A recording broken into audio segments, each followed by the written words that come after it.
This next video is about abusive daycare number 1. That was across the street from our old house downtown. And I didn't live there during that abuse. It wasn't like the daycare was right across the street from me then. Okay, I lived down here, where I live now. But that was my little jaunt when I also was able to run off from this place. And my neighbor, who didn't move there till 1995, Rita, I was outside in front of my house at this place one day, and she came over and said, I know what you went through at the daycare back then. And this was about the same time the prisoner abuse was all in the news. And so it had sprung a memory on me, or triggered a memory about the sensory deprivation from 2nd grade, having to stand in the closets at school. And I was like, what, huh? Because I really wasn't on that issue at that time. I was on the 2nd grade issue. So she said, yeah, I was researching my house, and I went down to the library to see if I could find anything out, and asked the librarian, and she grabbed her things, started crying, and ran out the door. So she had told me all kinds of stuff about this place. Different things. She had the Captain Gilmer, the ghost Captain Gilmer, that visited her all the time, bringing her things, leaving her little presents. Sometimes it'd be money laying by the coffee pot, old coins. Excuse me. Sometimes it would be jewelry. This is the corner. This is her corner, her yard, which was Melita Day back in the 60s. And sometimes it would be old tools that she would find in this house. Jewelry, tools, or coins. And she had a lot of what I refer to as friendlies that other people would just call ghosts or spirits while she's in this house. And I can get a better view of this house. Just give me a moment. Here's kind of the front of it. And I'm not sure who those are on her porch right now. When I first saw it, I thought it was her, but that's a guy. See the beard? And this imagery, let's see, June 2013. But that's not the right address. I want to say her address is 215. But I'm really not sure. And if it was painted on the curb at any time, it's either broken out or blocked by that car.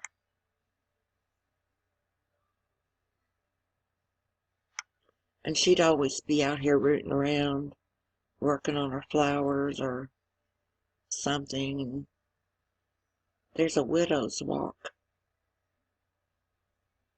on, let's see, that's the west end of the house.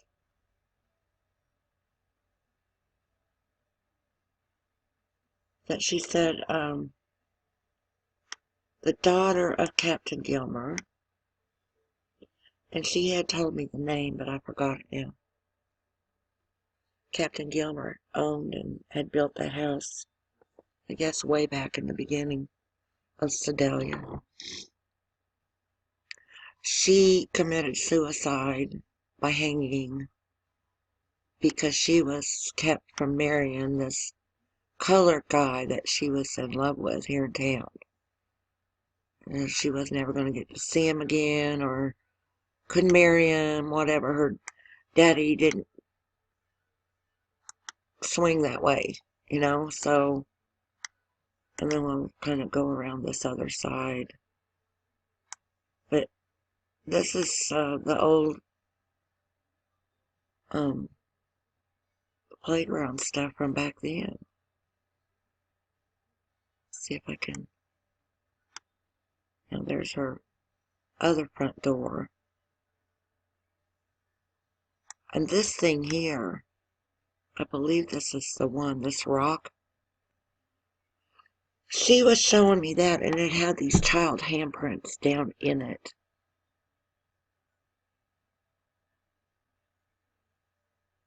And she thought that was really strange.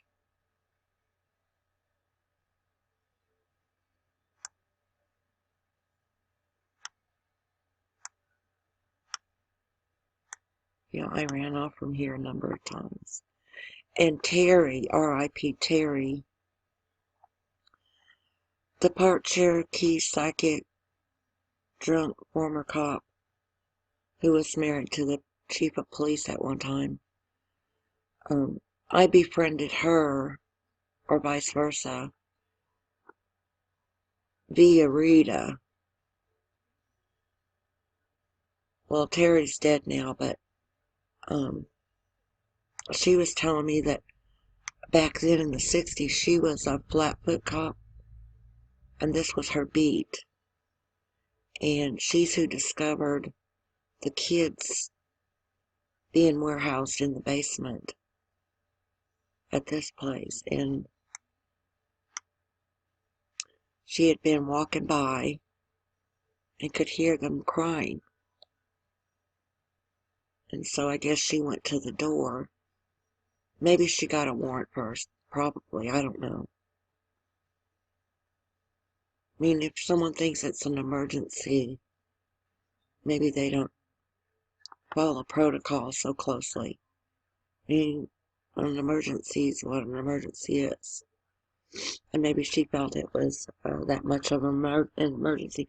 But anyway, she went down. She said she found all these little kids back down in there. And she said, I was just kind of real quiet and scared. My eyes real big, you know. And I don't have any memory of this. So I can't say either way. And she's dead now, like I said, so. But she said, I said, Po. And I later thought maybe that meant Po. And I saw the cop uniform and thought, that's the Po. Maybe not, who knows. I wonder if we can get it around here. It's kind of a rambling place. Now see, her cellar door was open. And she was having all kinds of trouble in this alley back here. This had all collapsed. It looks like they've gotten it fixed now. There was a big old hole there that fell through. And one of Terry's things was, because see, up here's the tracks. And if you know anything about Sedalia history, Sedalia, at first, prostitution was legal. And, because this is, you know, a railroad hub. And from that, only like a block to this place here, Terry thought that there was an underground railroad, that they would bring them in on the train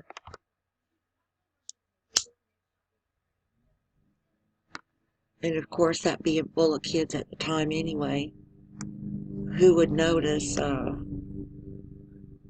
half dozen or whatever, more of them at any given time, when these kids are up running around. They could have mingled right in and then be picked up later, to be trafficked. Well, when my house was up here,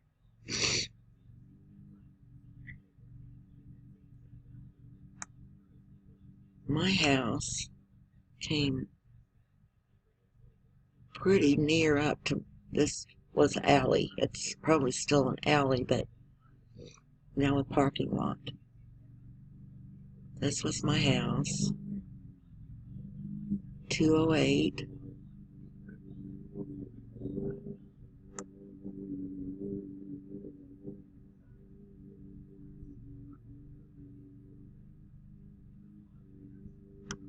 And this was just lot that we had taken all this old brick all the way around the corner back to the end of our property. And we're going to replace it with the cobblestone. We had a mold that we had bought, a form, and had all the bags of concrete sitting out front, ready to go. Of course, they got wet and ruined during our ordeal in '95. But yeah, my house was right here. And when we saw that, or I saw that black copter, when the porch was here and we had all the lattice on it, and I had my glider sitting in the end of it, the south end of it. And I was outside with my chum one day that hung around me all the time, and he had been drinking beer, but I still didn't drink, and I still don't drink, but I looked up and there was a copter just hovering right there above this, in this area here on the pole area. And I was like, do you see that? And he kind of stooped down so he could look up under the edge of the porch a little bit, because from where he was sitting, it was blocked with the overhang. And he's like, no, no, I don't see anything. But by golly, it was there, so, don't mess with me. Don't mess with me at all. Let's get back over here where this craziness began.